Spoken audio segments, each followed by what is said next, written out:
আমার শরীরে এই পুচকে ছেলে তুই কি দিলি?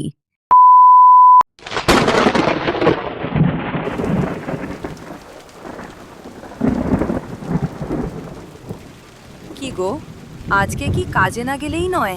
এই রকম মেঘের অবস্থা, আর তুমি? না গো বিমলা, তুমি আর বাধা দিয়ে না। একেই 3 দিন ধরে এক টানা বৃষ্টি হওয়ার জন্য দোকানটা খুলতে পারিনি। আর এখনও যদি না যাই তাহলে তুমি তো জানো ঘরে 1 ফোঁটা চাল নেই। আজ গিয়ে দোকানে বেশি যদি কিছু বিক্রি হয় তা দিয়ে চাল আনবো, না হলে দোকানের একটু খই নিয়ে আসবো, তা দিয়েই আজকের রাতটা কাটাবো। হ্যাঁ ঠিক আছে, আমি কিন্তু চিন্তায় আর ভয় থাকবো। তাড়াতাড়ি এসো, ছেলেটাও একা থাকবে। ঠিক আছে, চেষ্টা করব। আর আসবো বললেই তো আসা যায় না। আচ্ছা, আসি বরং।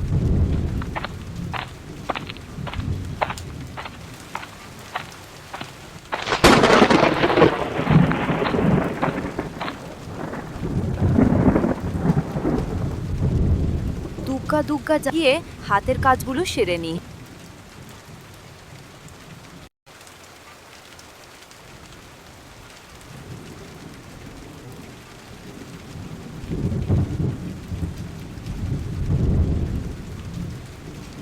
মা মা শোনো না, আমার না খুব খিদে পাচ্ছে। কিছু খাবার থাকলে দাও না, দুটো খাই। খাবি? দাঁড়া না, বাবা এক্ষুনি এসে যাবে। এলেই সবাই একসাথে খাবো। বাবা কত ভালো ভালো খাবার আনবে। না মজা আছে, তাই দাও না, খুব খিদে পাচ্ছে। আচ্ছা বাবা, তুই এখন বস, আমি দেখছি তোকে কি যে দি খেতে। এই নে বাবা, এই খুদগুলো একটু জল দিয়ে খা। না মা, এই খুদগুলো খেলে দাঁতে খুব লাগে, আমি খাবো না এগুলো। না বাবা, ওইরকম ভাবে বলতে নেই। আচ্ছা, আমি তোকে একটা ভূতের গল্প শোনাচ্ছি, তাহলে খাবি তো? হ্যাঁ মা, তাহলে খাবো। ভূতের গল্প শুনবো, ইয়ে কি মজা। তাহলে শোনো। একদিন তোর দাদু, মানে আমার বাবা, চা খেয়ে সন্ধেবেলা কাজ থেকে ঘরে ফিরছিল। তখন বাবা, আজকে অনেকটা বেলা হয়ে গেল, আর একটু আগে বেরোলেই ভালো হতো, কিন্তু যা আর ভেবে লাভ নেই। তাড়াতাড়ি ঘরে ফিরতে পারলে বাঁচি। কমল, এই কমল, শুনতে পাচ্ছিস না? কি ব্যাপার? কার গলা? এত বিধুর গলা কিন্তু। ও তো 2 বছর আগে মারা গেছে। ও ও ও শ্মশানের এই দিকটা চলে এসেছি না? এজন্যই না, তাড়াতাড়ি ছুটে ঘরে যেতে হবে। ঘরে মেয়ে বউটা একা আছে, যাই। উফ, খাওয়াটা হলো কিন্তু রাস্তায়। আজ আরেকটু হলেই কি ব্যাপার, আর কি আত্মার শান্তি হয়নি নাকি? না হলে তো যাক, কাল এইসব নিয়ে ভাববো। আজ বরং শুয়ে পড়ি। বাবা একবার গেটটা খুলবে? ও বাবা, বাবা খোলো না একবার গেটটা, একবার বাইরে আসবে? দাঁড়া মা, যাচ্ছি। কই রে, তোকে তো দেখতে পাচ্ছি না। কোথায় আছিস তুই? কই তুই? এই তো বাবা, আমি গাছটার কাছে, একটু এগিয়ে এসো। কই রে, তোকে তো দেখতে পাচ্ছি না। কোথায় আছিস তুই? এই তো তুই। কি তুমি তো আমার মেয়ে নয়, কে তুমি? তুই খুব চালাক, তাই না? তখন রাস্তায় বন্ধুর গলায় ডাকলাম, কিন্তু চিনতে পেরে ঠিক পালিয়ে গেলি। কিন্তু এখন কোথায় পালাবি? আজই তুই শেষ। না না, এখন আমি কি করব? না না, ভয় পেলে চলবে না। এখান থেকে যে করে হোক বাঁচতে হবে। হ্যাঁ, এই তো। ও মাগো বাচ্চা, ও মাগো বাচ্চা, ও মাগো বাচ্চা, ও মাগো বাচ্চা। তারপরে কি হলো? তারপর আবার কি, দাদু বেঁচে ঘরে গেল, আর ডাইনি পুড়ে ছাই হয়ে গেল। মা, দাদু ওটা কি জল ছুঁড়েছিল? ওটা গঙ্গা জল ছিল রে। আসলে বাবার একটু বাতিক ছিল, চারদিকে গঙ্গা জল ছিটানোর। আর সেই বাতিকই বাবাকে সেই দিন বাঁচিয়েছিল। মা, গঙ্গা জল খুব পবিত্র, তাই না? হ্যাঁ রে, গঙ্গা জল খুব পবিত্র তো। তাই ঠিক আছে, তুই এখন ঘুমিয়ে পড়, কেমন? না, আমি এখন শোবো না, আগে বাবা আসুক তারপরেই আমি শোবো। তার মনে হয় রাত হবে। তুই এখন শুয়ে পড়, বৃষ্টি হওয়ার জন্য বোধহয় আটকে গেছে তোর বাবা। বিমলা, ও বিমলা, দরজাটা খোলো গো। কে? আমি গো, দরজাটা খোলো। আমি তো পুরো ভিজে যাচ্ছি, তাড়াতাড়ি খোলো দরজাটা। ও তুমি, দাঁড়াও খুলছি। কোথায় তুমি? তোমায় তো দেখতে পাচ্ছি না। এই তো, এইদিকে একটু আগে এগিয়ে আসো। কোথায় তুমি? তোমায় তো দেখতে পাচ্ছি না। আমার পায়ে কাদা লেগেছে, একটু জল আনবে তো, পা ধোবো। এই নাও। ও মাগো, এ যে নিশি। হ্যাঁ রে নিশি, আমার গল্প খুব ছেলেকে বলছিলি না? দেখ, আমি নিজেই এসেছি। আমি সব ওই গাছ থেকে শুনছিলাম। আমাকে যেই ডাকবে তার কাছেই আমি আসব। এবার তোকে কে বাঁচাবে? আয় আমার সাথে। না, যাব না। আয় বলছি। কে কোথায় আছো? ও মাগো, বাঁচাও, মরে গেলাম আমায় আজ। নিশি মেরেই ফেললো। আ এই নে। আরে মরে গেলাম, জ্বলে গেল আমার শরীরে। এই পুচকে ছেলে তুই কি দিলি? আহ বাবুরে, উফ, আজ তোর বুদ্ধিতে আমি বাঁচলাম, না হলে যে আজ কি হতো। না মা, দাদুর বাতিক আজকে আমাদের বাঁচিয়ে নিয়েছে।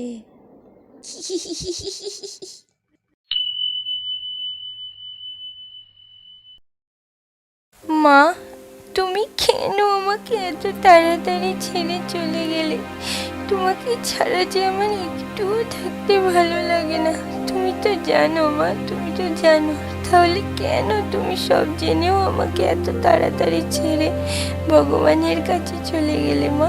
বলো না মা, বলো না। একটা বর্ষার সন্ধ্যা, তৃষা হাসপাতালের করিডোরে দাঁড়িয়েছিল। হঠাৎ ডাক্তার এসে বলল, আমাদের সব প্রচেষ্টাই ব্যর্থ হয়ে গেছে, আমরা ওনাকে বাঁচাতে পারিনি। মুহূর্তের মধ্যেই সব যেন নিস্তব্ধ হয়ে গেল। গোটা পৃথিবী যেন শূন্য হয়ে গেল তৃষার কাছে।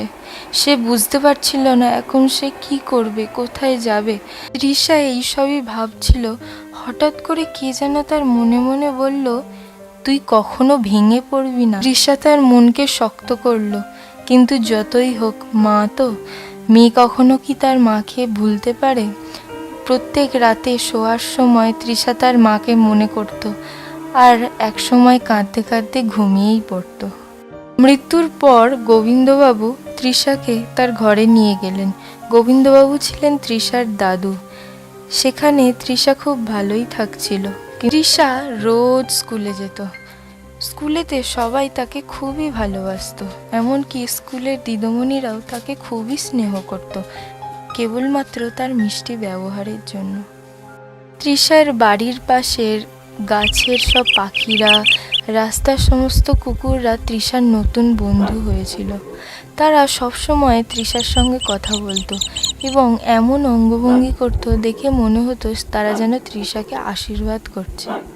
কিন্তু হঠাৎ একদিন তৃষার দাদুর প্রচুর শরীর খারাপ হলো। তার খুব বুকে ব্যথা করছিল।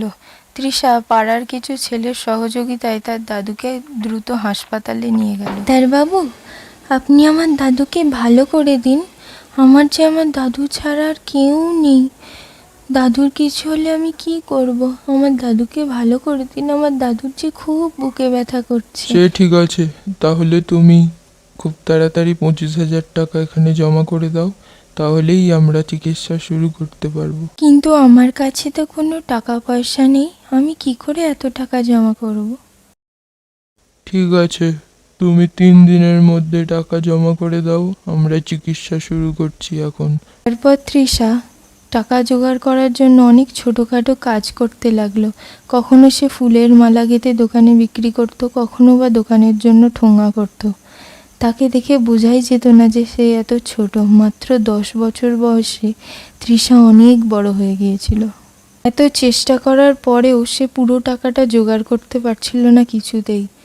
পাড়ার কিছু ছেলেরা তাকে সাহায্য করলো তার এই অবস্থা দেখে।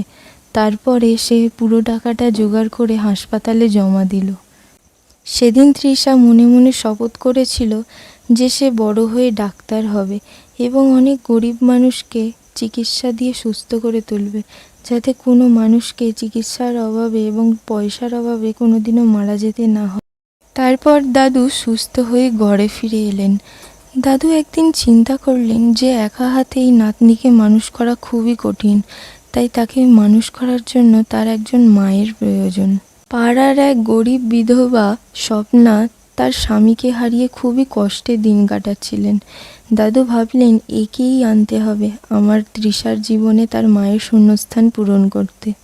তাই তিনি একদিন তৃষাকে ডেকে বললেন, এক মা, আমি চাই না তুই তোর মায়ের কষ্টে সারা জীবন এরকমভাবে কষ্ট করিস।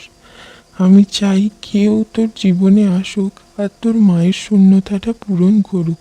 তার ভিতরটা কষ্টে ফেটে যাচ্ছিল। সে জানতো যে কোনো মেয়েই তার মায়ের স্থান কোনোদিনও তার জীবনে নিতে পারবে না। তাও সে দাদুর কথা রাখতে মাথা নাড়িয়ে সম্মতি জানালো। তারপরে একদিন স্বপ্না তার ছোট্ট ছেলেটাকে নিয়ে তৃষাদের বাড়িতে এলো। স্বপ্না জানতো যে প্রথমে তৃষা হয়তো তাকে মেনে নিতে পারবে না, ঠিক সেটাই হলো। সবসময় তৃষা তাকে এড়িয়ে এড়িয়ে চলতো, কখনোই তার সঙ্গে কথা বলতো না। একদিন স্বপ্না তাকে ডেকে বলল, আমি চাইলেও কখনো তোমার মায়ের জায়গা নিতে পারবো না। তোমাকে আমার মা বলতে হবে না, কিন্তু আমাকে একটি পিসি মনে করে অন্তত আমার সঙ্গে কথা বলো। তৃষা কিছু না বলে সেখান থেকে চলে গেল। তারপরে একদিন স্বপ্না তৃষার ব্যাগ গুছিয়ে দিত, তার জন্য স্কুলের টিফিন তৈরি করে দিত এবং যখন সে রাতে ঘুমাতো তার মাথায় হাত বুলিয়ে দিত। এই সব কিছুই তৃষা লক্ষ্য করত, কিন্তু কখনো কিছুই বলতো না। তৃষা একদিন দেখে তার পড়ার বইগুলো স্বপ্না ঠিক করে রেখেছে, কিন্তু তাতে একটা ছোট্ট কাগজ, তার মধ্যে লেখা আছে, তুই একদিন অনেক বড় হোস। তুই যদি বড় হোস তাহলে তোর মা আকাশ থেকে দেখবে এবং তোকে অনেক আশীর্বাদ করবে এবং তার স্বপ্ন সত্যি হবে। লেখা পড়ে একবারের জন্য যেন তৃষার বুকটা কেঁপে উঠল। স্বপ্নার ছোট ছেলেটার নাম ছিল রাজু। রাজু ছিল খুবই ভালো এবং মিষ্টি ছেলে, কিন্তু তৃষার সঙ্গে কিছুতেই যেন রাজুর ভাব জমে উঠছিল না। তৃষা যখনই রাজুকে দেখত তখনই সে ওখান থেকে চলে যেত। তার নিজের ভাই হওয়া সত্ত্বেও তৃষা যেন তাকে নিজের ভাই বলে মেনে নিতে পারছিল না। কিন্তু একদিন হঠাৎ করে রাজু খেলতে খেলতে পড়ে যায়। দিদি দিদি আমাকে বাঁচাও, আমি পড়ে যাচ্ছি। প্রথমবার রাজুর মুখে দিদি ডাক শুনে তৃষা ছুটে ঘরে এলো আর এসে রাজুকে জড়িয়ে কোলে তুলে নিল। সেদিন রাতে রাজু ঘুমানোর আগে তৃষাকে বলল, তৃষা দিদি তুমি খুব ভালো। তুমি আমাকে কত সুন্দর যখন আমি পড়ে গেলাম তখন আমায় কোলে তুলে নিলে। তুমি আমাকে খুব ভালোবাসো, আমিও তোমাকে খুব ভালোবাসি। তুমি খুব ভালো তৃষা দিদি। তারপর তারা সবাই রাত্রির বেলা ঘুমিয়ে পড়ল। দিন তৃষা দেখে তার সৎমা স্বপ্না বারান্দায় দাঁড়িয়ে আছে। সে ভাবে যে কেন দাঁড়িয়ে আছে, তাই সে চুপচাপ করে দরজার পিছনে আড়াল দিয়ে দেখতে থাকে। কারোর পায়ের আওয়াজ শুনে স্বপ্না সেখান থেকে তাড়াতাড়ি করে চলে যায়। তৃষাও তার মায়ের পিছন পিছন মায়ের ঘরের কাছে যায় এবং দরজার আড়াল থেকে শুনতে থাকে। তৃষা দেখে যে স্বপ্না তার ঘরের জানলার ধারে মাথা ঠেকিয়ে চুপ করে বসে আছে এবং বসে বসে কী সব যেন ভাবছে আর মনে মনে কী সব যেন বলছে। তৃষা সব কিছু শুনতে চাইল, কিন্তু সে এটাও জানতো যে কখনো লুকিয়ে কারোর কথা শোনা উচিত নয়। তাও সে যেন নিজেকে থামাতে পারল না। ভগবান, তুমি বলো আমি কি ভুল করেছি? আমি তো কোনোদিনও কারোর কোনো ক্ষতি করিনি, তাহলে কেন তুমি আমার সঙ্গে এমন করলে? প্রথমে আমার স্বামীকে অকালে আমার কাছ থেকে কেড়ে নিলে, আর আমার এই ছোট ছেলেটাকে অনাথ করে দিলে। রাজুর বাবা মারা যাওয়ার পর থেকে আমরা ভালো করে দুবেলা দুমুঠো খেতেও পেতাম না, একবেলা আধ পেটা খেয়ে থাকতাম। তারপরে একদিন কাকাবাবু আমাদের এই ঘরেতে নিয়ে। এই কথাগুলো শুনতে শুনতে তৃষা নিজেই জানে না তার কখন চোখ দিয়ে জল বেরিয়ে এসেছে। এখানে আসার পর আমি রাজুর মতো তৃষাকেও নিজের মেয়ে করে নিতে চেয়েছিলাম। মা মরা মেয়েটাকে একটু মায়ের ভালোবাসা দিতে চেয়েছিলাম, কিন্তু আমার পোড়া কপাল এখানেও আমার পিছু ছাড়ল না। তৃষাও আমাকে নিজের মা বলে মেনে নিতে পারল না। হয়তো এখানেও আমার কোনো দোষ আছে যে তৃষা এখনও আমাকে মা বলে মানতে পারেনি। মা বলে ডাকা তো দূরের কথা, এতদিন আসার পরেও তৃষা কোনোদিনও আমার সঙ্গে একটা কথা অবধিও বলেনি, আর কোনোদিনও আমার সঙ্গে কথা বলে না, এবং আমার দিকে তাকালেও সে অন্যদিকে ঘুরে চলে যায়। এতেও নিশ্চয়ই আমারই কোনো ভুল রয়েছে, আমারই কোনো খামতি রয়েছে।